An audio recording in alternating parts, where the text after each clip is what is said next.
ole hei voina hianin Young Lai Association Thingka Branch Art and Culture Subcommittee te chu naktuk maya mizo te kut pui ber mai chapchar kut mang turin lam tura soman ni angin hei an kaldona kan han thla liam ve don ani a he ta hianin an chairman oma biang na kan nei lok ang kal mai lok hei hi Wele Thingka Branch Art and Culture Committee and Chairman ania Central Apo Khan ni nai nei em kha Art and Culture si wele executive member roi to pui mo tak mai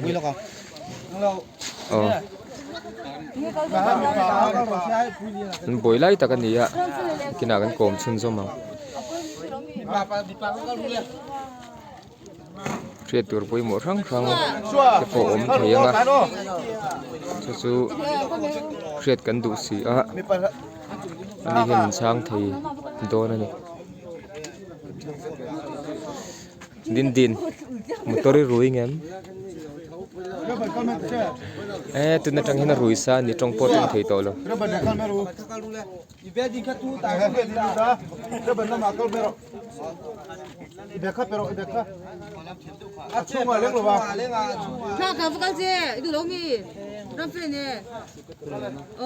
William. Ngay nói lên sao con tụi chị tha tu song cái le lấy được hoa không là hắn lên pha cái tu to này nung à pha cái lên sao đó lên nung à lên nung à pha cái lên cái thốt thì đâu sao đi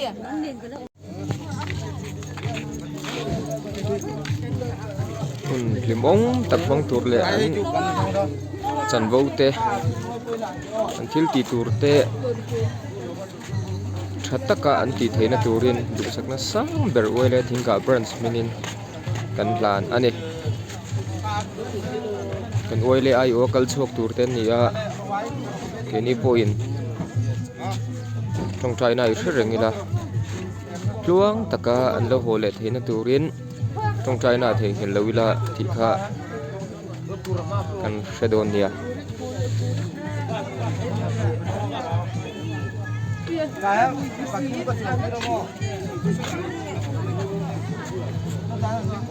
sumo hi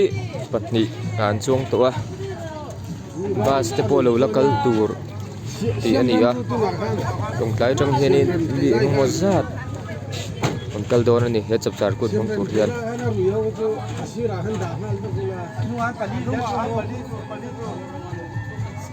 len kalna hmuna hian Wele member han ni na hre rengin Wele moto hre rengin thiang him tak le sel ngai lovin an zawai mai hianin kun phang sela inkima pathian rin chana pathian pol tlat chunga anni tin hun manna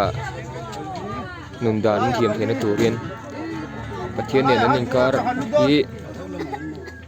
sela pathian ne nan ni tlat chuanin khoi muna kun angkal theya eng po an ti theya an kong dal tu eng ma hi omlo ni pathian hi kan nuna lal ber sela poimo em ani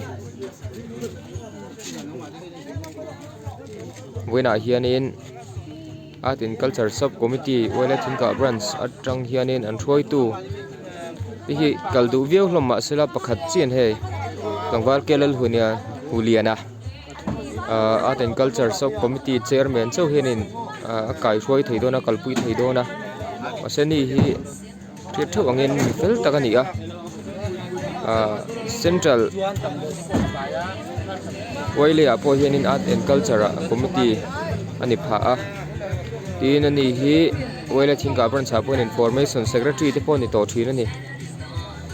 ama hiarin tlak ama rungot po hianin ako ai koi thei ang ti hi kan ring kan bai sei je ni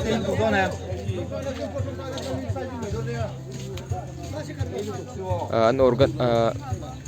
chairman hi zona zo du viau mai la rim don lo ni achan chu an boilai takania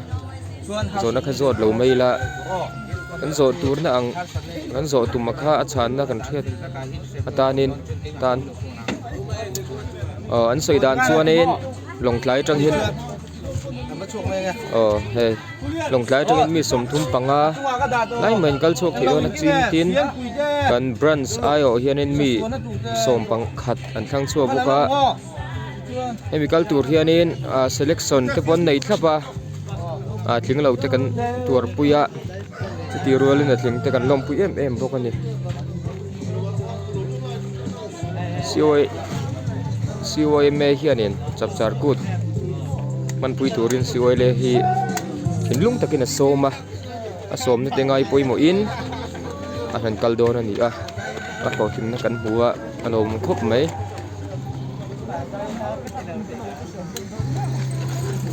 lo bye ve ula hi kan sioi le ai ot chuak tur tem ni ro pui khop mai nula ri adi motor rui thinem dam doi khai thale ro abok sangai je le ya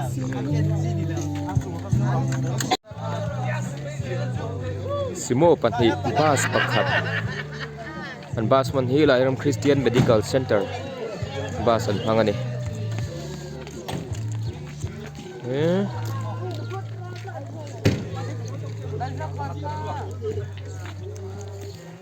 an ruala kalve po cha kum khup maya ma se kan tel ve no om khan ni tlat lo ni ti hian YouTube atang te TV lam atang te in an lo clear do na an nau te ho hi an mu cha ke man an ni do na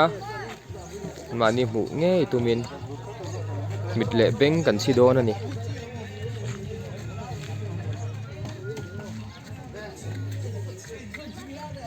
Oile brands ti ming thatu ni nge turin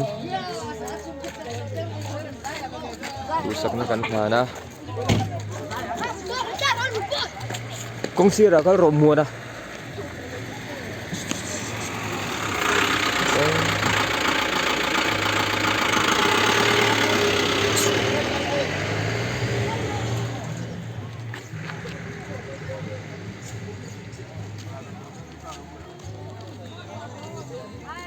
thei phai chu ni se tu na hian kan oil roi tu te poina han thla liam that veo la in rem lo te poni nga te branch organizer kan ni nangin thla liam ve don ani simo pan hi chu tlan liam ta chuang takan kal theinan ong chaina kan thereng don nia ke ta ba sala kal lawa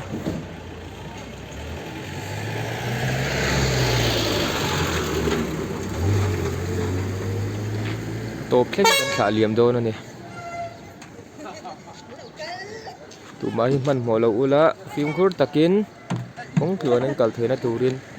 film khur tak zel khanin ngam don ni film khur ni dam reina ani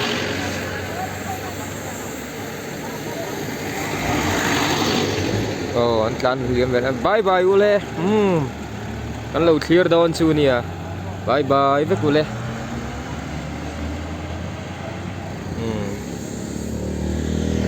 lai district ti ming thatu turte veiliam an ni ta